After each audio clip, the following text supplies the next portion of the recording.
Hindi cinema industry जितनी अपनी romantic फिल्मों की वजह से चर्चा में रहती है, उतनी ही चर्चा उसे पर्दे के पीछे के अफसानों ने भी दी है।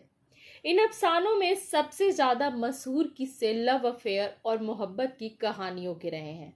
इनमें से कुछ प्रेम कहानियां कामयाब हुई तो कुछ बगावत की हद तक चले जाने के बाद भी सफल नहीं हुई। आज हम बताने जा रहे हैं सिनेमा के दो ऐसे सुपरस्टार्स की कहानी जो ना सिर्फ पर्दे पर हिट थे बल्कि असल जिंदगी में भी एक दूसरे से बेइंतहा मोहब्बत करते थे। एक ऐसी अभिनेत्री जो सिल्वर स्क्रीन पर ही नहीं बल्कि असल जिंदगी में भी किसी रानी से कम नहीं थी। वह बेहद खूबसूरत थी और उस दौर की सबसे महंगी अदाकारा थी। उन्हें उस दौर में एक नहीं तीन तीन खिताबों से नवाजा गया था। मल्लिकाए हुस्न, मल्लिकाए तरन्नुम और मल्लिकाए अदाकारी। जी हाँ दोस्तों, हम बात कर रहे हैं अपने समय की सुपरस्टार सुरैया की। कहा जाता है कि सुरैया की लोकप्रियता कुछ ऐसी थी कि फैंस उनकी तस्वीर रखकर पूजा किया करते थे। उनका एक फैन लाहौर से दहेज के सामान के साथ बारात लेकर आ गया। मोरारजी देसाई के पुत्र कांति देसाई ने उन्हें डिनर पर बुलाया था और धर्मेंद्र ने किशोरावस्था में उनकी फिल्म दिल लगी 40 बार देखी थी। वहीं प्रधानमंत्री पंडित जवाहरलाल नेहरू ने उनकी फिल्म मिर्जा गालिब देखने के बाद कहा था, आपने मिर्जा गालिब की रूह को जिंदा कर दिया। हालांकि उनका दिल आया एक जूनियर एक्टर पर। तो कौन थे वो एक्टर जिन पर मल्लिकाए हुस्न दिल हार बैठी? बताएंगे इनके जीवन से जुड़े कई और भी राज। आप बने रहिए हमारे साथ। 50 के दशक की सुपरस्टार सुरैया का जन्म 15 जून 1929 को लाहौर में अजीज जमाल शेख और मुमताज शेख के घर पर हुआ था। 50 के दशक की सुपरस्टार सुरैया का जन्म 15 जून 1929 को लाहौर में अजीज जमाल शेख और मुमताज शेख के घर हुआ था। उनका पूरा नाम सुरैया जमाल शेख था। जब वो 1 साल की थी तब उनका परिवार मुंबई आकर बस गया। सुरैया के मामा एम जहूर हिंदी सिनेमा के फेमस विलेन थे। मामा की वजह से ही वह फिल्मों से रूबरू हुई। एक बार स्कूल की छुट्टियों में सुरैया मामा के साथ फिल्म ताजमहल की शूटिंग देखने मोहन स्टूडियो गई थी। वहां पर फिल्म प्रोड्यूसर नानू भाई वकील की नजर उन पर पड़ी। नानू भाई उनकी खूबसूरती और सादगी से इस कदर प्रभावित हुए कि उन्होंने सुरैया को फिल्म मुमताज महल के लिए चुन लिया। राज कपूर और मदन मोहन सुरैया के बचपन के दोस्त थे। इनके साथ वह ऑल इंडिया रेडियो के लिए बच्चों के रेडियो के प्रोग्राम में गाती थी। एक बार ऑल इंडिया रेडियो पर सुरैया को गाते नौशाद ने सुना, जिसके बाद नौशाद ने उन्हें फिल्म शारदा में गाने का मौका दिया। बाद में उन्होंने नौशाद के लिए अनमोल घड़ी, दर्द, दिल्लगी और दास्ता जैसी फिल्मों में गाने गाए। कम उम्र में ही वह फिल्मों में बतौर सिंगर और एक्टर काम करने लगी। कहा जाता है कि 1948 में आई फिल्म प्यार की जीत ने उन्हें इतनी पॉपुलैरिटी दिलाई कि सुरैया के घर के बाहर बड़ी तादाद में फैंस इकट्ठे हो गए थे। तब वहां पुलिस को तैनात करना पड़ा।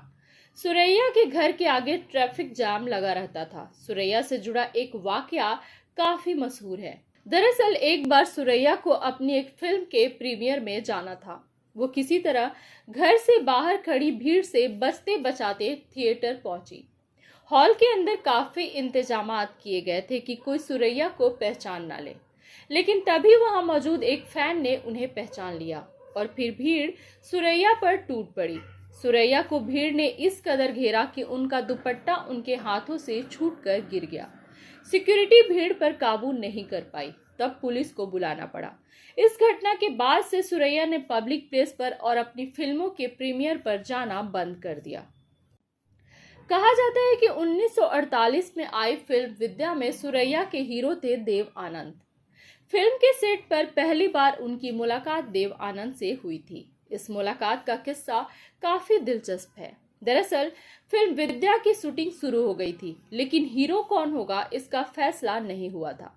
सेट पर सुरैया एक कुर्सी पर बैठी हुई थी।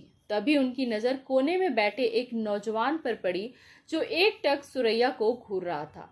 जब सुरैया ने उस नौजवान को देखा तो प्रोड्यूसर को बुलाकर कहा, वो जो शरीफ नौजवान वहां कुर्सी पर बैठे हुए हैं उन्हें वहां से हटा दीजिए, तभी मैं काम कर पाऊंगी।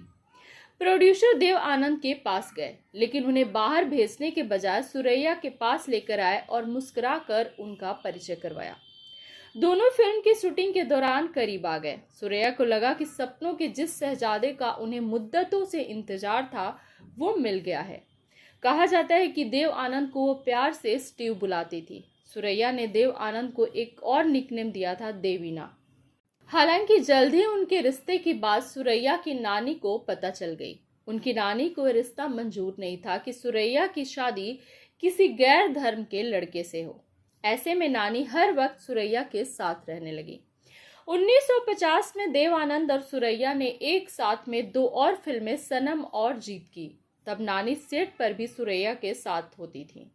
इस बीच एक दिन छुप कर देव आनंद ने सुरैया को डायमंड रिंग पहनाई, लेकिन सुरैया की नानी को जैसे ही यह बात पता चली, उन्होंने वह रिंग समंदर में फेंकवा दी। सुरैया की नानी ने उन्हें धमकी दी कि देव का साथ नहीं छोड़ा तो देव का कत्ल करा दिया जाएगा। सुरैया डर गई। फिल्म नीली की शूटिंग के दौरान सुरैया ने देव आनंद को यह बात बताई। तब देव आनंद ने उन्हें थप्पड़ जड़ते हुए कायर कहा, लेकिन सुरैया ने कोई जवाब नहीं दिया। वह देव से सच्ची मोहब्बत करती थी और नहीं चाहती थी कि देव को उनकी वजह से कोई नुकसान हो। हालांकि बाद में देव ने सुरैया से माफी भी मांगी। देव आनंद सुरैया के साथ किसी भी हाल में शादी करना चाहते थे, लेकिन सुरैया परिवार के खिलाफ जाकर देव से शादी नहीं करना चाहती थी। इसलिए उन्होंने देव से हमेशा के लिए दूरी बना ली। हालांकि ताउम्र वो देव आनंद से प्यार करती रही और उन्होंने किसी और से शादी नहीं की। इधर सुरैया के गम में देव आनंद डिप्रेशन में चले गए। बाद में 1954 में देव आनंद ने कल्पना कार्तिक से शादी कर ली। बाद में सुरैया की नानी ने सुरैया की शादी कराने के लिए काफी कोशिशें की, लेकिन सुरैया ने तय कर रखा था कि अगर वो देव की नहीं हुई तो किसी और की भी नहीं होंगी। देव आनंद ने अपनी आत्मकथा रोमांसिंग विद लाइफ में सुरैया को अपना पहला प्यार बताते हुए लिखा है कि वो उसे कभी भूल नहीं सके। बाद में उन्होंने सुरैया की याद में अपनी बेटी का नाम देवीना रखा। दोस्तों, आपको बता दें कि 40 के दशक में हर एक्टर और डायरेक्टर की इच्छा होती थी कि बस एक बार सुरैया के साथ काम कर ले। इस लिस्ट में सुपरस्टार दिलीप कुमार का नाम भी शामिल था। कहा जाता है कि इसके लिए उन्होंने डायरेक्टर के आसिफ से कहा था कि वह उनके और सुरैया के साथ एक फिल्म बनाए। के आसिफ ने दोनों को लेकर फिल्म जानवर की अनाउंसमेंट कर दी। फिल्म की शूटिंग शुरू भी हो गई। फिल्म के सीन के मुताबिक सुरैया के पैर पर एक सांप काट लेता है और दिलीप कुमार को उनकी जान बचाने के लिए पैर से चूसकर जहर को बाहर निकालना था। वो सीन एक बार में ही ओके हो गया, लेकिन फिर भी उस सीन को कई बार शूट किया जाता रहा, जिससे सुरैया परेशान हो गई। अगले दिन वह सेट पर पहुंची तो उन्हें फिर से उसी सीन को शूट करने के लिए कहा गया। इस बार जैसे ही दिलीप कुमार सुरैया के पैर से जहर चूस कर निकालने की कोशिश करने लगे तो सुरैया ने अपना पैर खींच लिया और उठ खड़ी हुई। वो दिलीप कुमार से बेहद नाराज हो गई और इस घटना के बाद सुरैया ने कभी दिलीप कुमार के साथ काम नहीं किया। सुरैया की फैन फॉलोइंग सिर्फ भारत ही नहीं बल्कि विदेशों में भी थी। सुरैया हॉलीवुड के फेमस एक्टर ग्रेगरी पैक की दीवानी थी। ग्रेगरी इंडिया आए तो वह सुरैया से मिलने उनके घर पहुंच गए। उनकी मुलाकातों के बाद खबर आई कि ग्रेगरी सुरैया को हॉलीवुड ले जाना चाहते हैं। हालांकि बाद में इन खबरों को सुरैया की मां ने अफवाह करार दिया। सुरैया ने अपने करियर में तकरीबन 70 फिल्मों में काम किया। उनकी कुछ मशहूर फिल्में हैं अनमोल घड़ी, उमर खयाम, परवाना, दो दिल, दर्द, प्यार की जिद, बालम, बड़ी बहन, दास्तां, मिर्जा गालिब, वारिस, समा परवाना, मिस्टर लंबू और शमा। 1963 में रिलीज हुई फिल्म रुस्तम सोहराब सुरैया की आखिरी फिल्म थी। उसके बाद उन्होंने खुद को घर में कैद कर लिया। वह कभी कभी बाहर निकलती थी।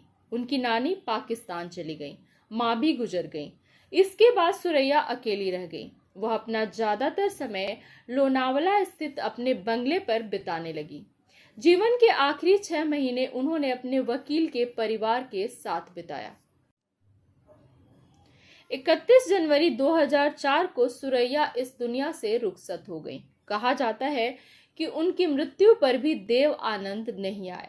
उन्होंने लिखा, मैं दूर से ही बहुत रोया। मौत ने उसे दुखों से छुटकारा दिला दिया। सुरैया की मौत के कुछ साल बाद देव आनंद भी लंदन के एक होटल में ऐसे सोए कि फिर उठ न सके। यह 3 दिसंबर 2011 की सुबह थी। जिस्म चले जाते हैं लेकिन प्रेम कहानियां अमर रहती हैं। दोस्तों, कमेंट बॉक्स में हमें जरूर बताएं सुरैया की कौन सी फिल्म आपको पसंद है। सुरैया से संबंधित आपके पास भी कोई जानकारी हो तो हमें शेयर करें। अगले वीडियो में हम फिर मिलेंगे सिनेमा से जुड़ी कुछ नई जानकारी के साथ। तब तक के लिए नमस्कार।